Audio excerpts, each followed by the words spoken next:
الصبح بدا من طلعته. آج اس عبادت کی رات میں میں سب سے آپ سے چاہوں گا کہ آپ دعا کریں پاکستان کے لیے کہ ہم اس خواب کی طرف جائیں جو بدقسمتی سے ابھی تک ہم نہیں جا سکے.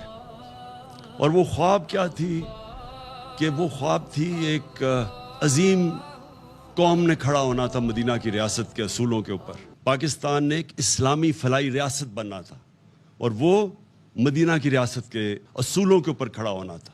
اللہ نے ہمیں حکم دیا تھا کہ ان کے قدموں پہ، ان کے شریعہ پہ، ان کے راستے پہ چلو. تو مدینہ کی ریاست ان کی سنت تھی.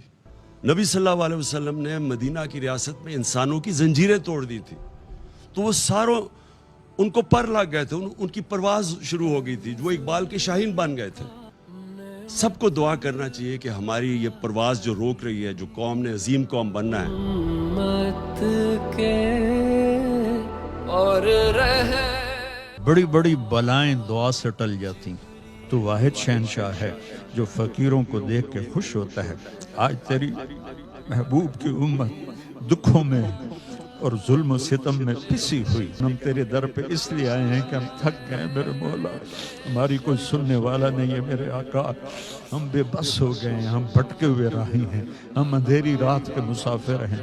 ہم اس معصوم بچے کی طرح ہیں جس کی چیخ و پکار سننے والا کوئی نہیں ہے. اے میرے محبوب، اے میرے اللہ، صحابہ کو دکھ ہوتا تھا تیرے نبی کے در پہ جا کے روتے تھے، تیری مدد آ جاتی تھی. اب تو بتا ہم کہاں جائیں، ہم کہاں جائیں؟ تو نے ہمیں کن کے حوالے کر دیا میرے مولا؟ تیرے نبی نے بھی طائف میں کہا تھا آج میرے رب ہاتھ نہیں کٹ رہے، گردنیں کٹ رہی ہیں میرے مولا، پورے ملکوں کے سودے ہو رہے ہیں میرے مولا، عزتیں نیلام ہو رہی ہیں میرے مولا. اور یہ آج شب قدر ہوگی انشاءاللہ، نہیں ہے تو کر دے یا اللہ. اور اپنے محبوب کی امت کی مدد کے لیے آجا میرے مولا.